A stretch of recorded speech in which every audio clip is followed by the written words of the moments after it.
Yes, guys, it's finally time to do a Monster Musume review. This time, the second episode, which introduces us to Papi and Sarah. More about that. More about that later. I have this to indicate when I talk about Papi and when I talk about Sarah. I will pick up the third volume, and I've actually done a little, looking. Of course, to say, I have of course compared it to see if there was anything new in this episode that was anime original, and no, there isn't, except for the last part after the credits, which basically shows three other subspecies of harpies, and that makes me wonder: is they planning a spin-off? Is they planning that Darling would meet them? I'm not sure what his name is. Let me check it up first. Let's see if it's mentioned. Because she calls him Darling, so rare that his name is mentioned.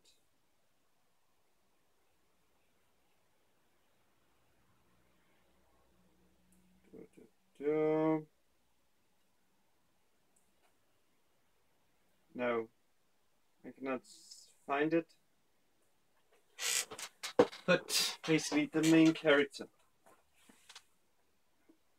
I wonder if they are planning that. And I will also be making a Google Plus page with that picture, where I basically will be pointing towards it, because it's a very interesting read, actually. It's an interesting read, I must admit. But let's talk about Papi, which covers in chapter 3, the first volume. It's adapted perfectly, except for one thing. They censored Papi's nipples, and also I think they censored, they didn't show her neither region, which they do in the manga. I presume that is just, a thing because they don't send it on ATX, which is the channel High School DxD is on, and then they can therefore not show nipples and stuff. So I presume when the Blu-ray and DVD release of this show comes around, we will have nipples and maybe show the needle regions, or what it was censored in the manga as well, but not that badly. But basically, I must admit, I'm really happy that they adapted this chapter so perfectly. It was like reading the manga. And I would say again, people who consider reading the manga, they should rather watch the series, the anime, because it's perfectly. The only reason why you would read this manga would be to get a little insight into the future, what will happen, and of course see Papi's nipples. Yeah. But that is basically all I have to talk about the best girl. Yes, best girl.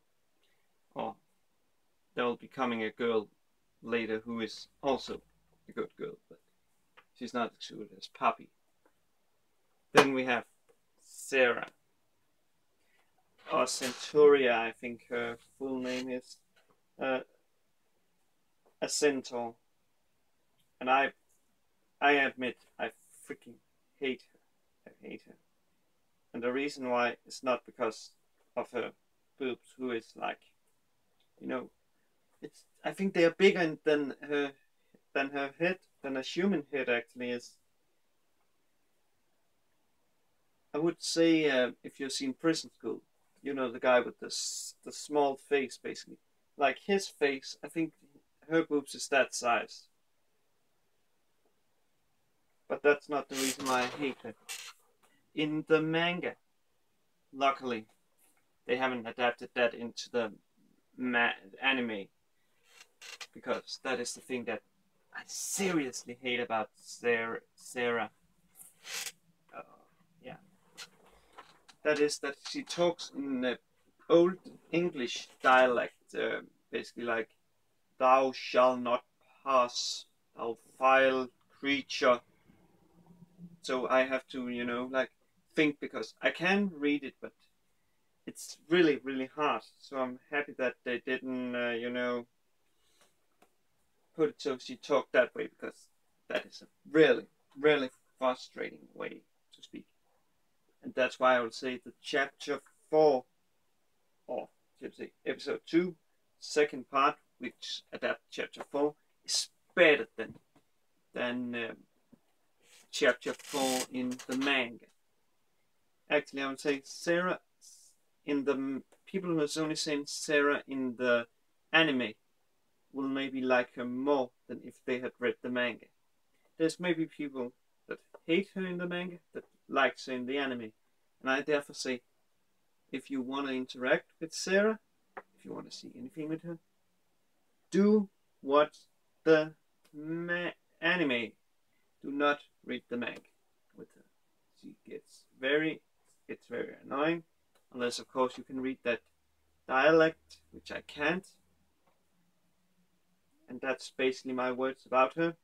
Also, there's some scenes that I thought was anime original, but after looking in the manga, I discovered it wasn't. Basically, where the darling kun, he calls Smith while he is just basically wakes her up. She's like, yeah, the fan service. And there is also fan service with Sarah, where he basically rips off her blouse by accident because he's afraid of falling down, so you can see her boobs. And as I can actually not I think they censored her nipples.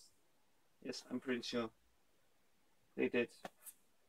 But basically, yeah, fan service, and then later when Smith explains why it's inappropriate to ride a centaur. Yeah, that's explained in yeah, that part was also in the manga. I thought it was anime original. The only anime original is actually the subspecies of harpies, which I am really interested to see what will happen about. But now I don't recall. Okay, that looks. Oh, let me check. Give me a second. Okay, that's the wrong volume.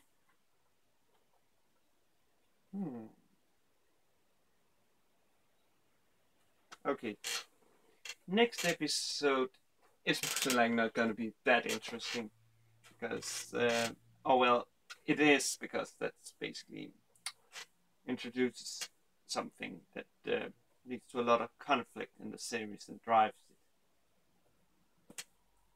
It's gonna be very interesting to see how well they will adapt it, but after seeing the animation and how they adapt it, if they can keep this up, this series will surpass the manga.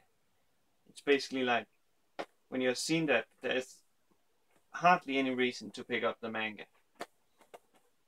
Unless, of course, as I said, there's only currently 16 chapters or so out in English, with one coming out in August. And yeah, let's say it like this. What I think they will do is that they will, and now I don't know how many volumes it's on, or episodes they planned, but I think they will adapt 2 chapters per week. So when we finally get here, so when we get to chapter 16, they will end it there, and then if the sales are good, we will get a second season of this great show. And sadly, I haven't looked up the studio yet. I'll be doing it, or at least try to remember doing it to the next one. But until then, I'll be seeing you with a Miss Monochrome review. Have a good day.